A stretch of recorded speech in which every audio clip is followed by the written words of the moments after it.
Hi, child. What up, Deadpool? Wow. Hi there. How we doing this morning? Good. Good. All right, now you got to be a little bit louder. We're a small crowd, and I need everybody out there to know that we're doing something special. So everybody cheer on 3. 1, 2, 3. Whoa! That was surprisingly loud. Good work. Are you all excited for a story? Yeah. Yes. I want you to tell me the name of your favorite story. Shout it out. Go. Beauty pool. Beauty Pool. You're the only one who's seen it on YouTube, apparently.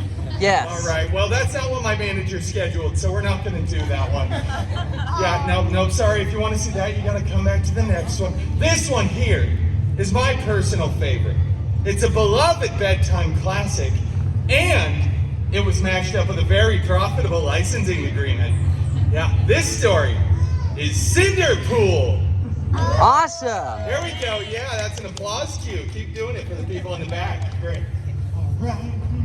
You rock, Deadpool. I know. Yeah. I've seen your movie before. Oh, you have? Yeah. I'm gonna have to talk to your parents. All right. Once upon a time, it just doesn't feel right doing that by myself. We should all say those magical words together. Ready? Once upon a time. I feel like only 4 of you participated. All right, we're gonna have to pick this up as we go along. All right, once upon a time, Cinderpool lived in a big mansion with his step professor and step mutants. The biggest of those step mutants, Colossus, was always making up silly rules around the house. He would say things like, don't put your initials on other people's leftovers in the fridge. And for the love of Feige, stop hanging your underwear from the ceiling fan. What is wrong with you? Have you no respect for... Anyway, the other main step mutant, Negasonic Teenage Warhead, was always texting and rolling her eyes. She was so Gen Z. Both of these step mutants were very jealous of Cinderpool because Cinderpool had a much larger fan base than they did. Yet nobody saw Colossus's show. It got canceled. One day, an expendable, non-union extra went running in front of the mansion screaming. King Thanos was going to have the biggest battle of Phase 3. And we all know that was the last good phase. Cinderpool desperately wanted to go to that battle, but Colossus said, No, it is too dangerous, and you are not a good part of the team. Then he ripped apart Cinderpool's favorite costume, and Negasonic blasted it with her powers. It was so cool, so Gen Z, so on fleek, no cap sigma, skibbity Ohio. There we go, that one's for the kids in the front. Did I do it right? Yes, I got a thumbs up.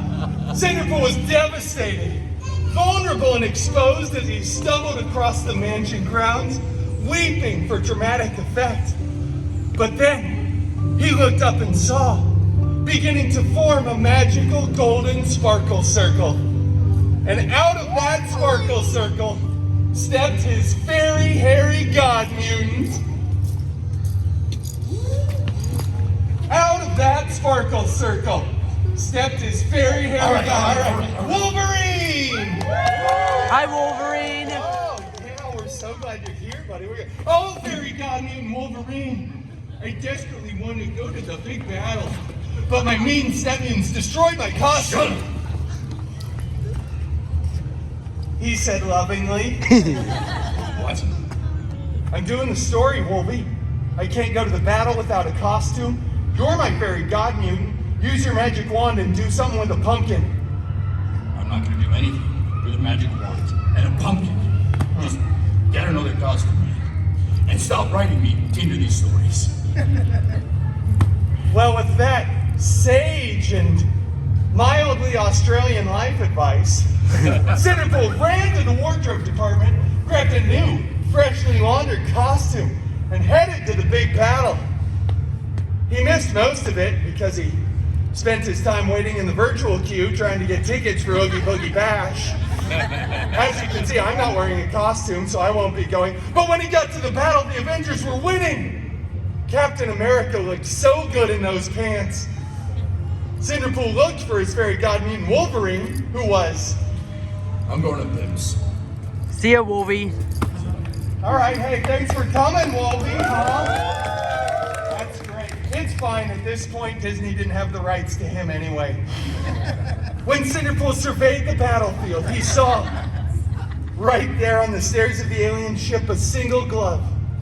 He went over and picked that glove up, waved it through these 3 cameras. That's great. I hope you go viral on the gram. It's a beautiful glove, gold encrusted with colorful jewels. There were 6 of them. I don't know if that's relevant. They're called Infinity Stones. They're called Infinity Stones. Okay, I had no idea that. I thought they were just pretty. He said, I wonder who this glove covered in Infinity Stones fits. And he put it on. After a bunch of buzzing, whirring, and clicking, it was a perfect fit. But then all the Avengers look over and they start screaming, no, Cinderpool, take that off. You're going to hurt yourself. Thor started crying. And all together they said, Cinderpool, do not snap. So we know what Cinderpool did. Snap. That's right, Cinderpool snapped. Both physically and mentally. Just kept doing it too. People are disappearing, reappearing. There's dogs falling out of the sky. It was really expensive for the VFX department. But eventually Cinderpool stopped. Everybody was back. And Cinderpool was the real hero who'd saved the universe. Hooray! Got that applause cue. But then all the Avengers tackled Cinderpool to the ground, ripped the glove right off of his hand. Blah, blah, blah. Years later, when they remake the film, they AI Tony Stark's head onto My Beautiful Body. And it goes on to become the most profitable film in the Feige universe, the FCU. But it's okay, because Cinderpool went on to start his own film franchise, which breaks box office records. Awesome. And they had to invite Cinderpool back to the Avengers Endgame 2, Electric Boogaloo. And that, ladies and gentlemen, is the true story of how Cinderpool became the belle of the Avengers Ball. Yeah. Thank you so much. I hope you enjoyed the story. Thanks for the knowledge on the Infinity Stones. I had no idea. You were all great. Well, I will see you next time when I don't guarantee it'll be beautiful, but just maybe. All right, bye, everybody.